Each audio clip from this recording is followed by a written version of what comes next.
বাংলাদেশ জামায়াতে ইসলাম ক্ষমতায় গেলে পিলখানা হত্যাকাণ্ড সহ স্বাধীনতার পর থেকে যেসব খুন, গুম, শাপলা চত্বরের পরিকল্পিত হত্যার বিচার করা হবে বলে ঘোষণা দিয়েছেন দলটির আমির ডাক্তার শফিকুর রহমান। দুপুরে গাইবান্ধা ইসলামিয়া উচ্চ বালক বিদ্যালয় মাঠে জেলা জামায়াতের কর্মী সম্মেলনে তিনি এ ঘোষণা দেন। এ সময় তিনি আরও বলেন, চাঁদাবাজি, সন্ত্রাস, দখলদারিত্ব বন্ধ করে সমৃদ্ধশালী সোনার বাংলাদেশ করা হবে।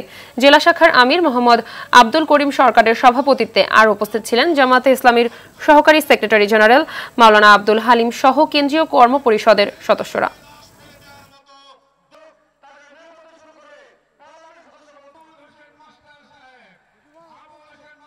তারা আমাদের শত হাজার কর্মীকে খুন করেছেন, হাজার হাজার কর্মীকে তারা পঙ্গু বানিয়েছেন, অসংখ্য কর্মীকে গুম করেছেন।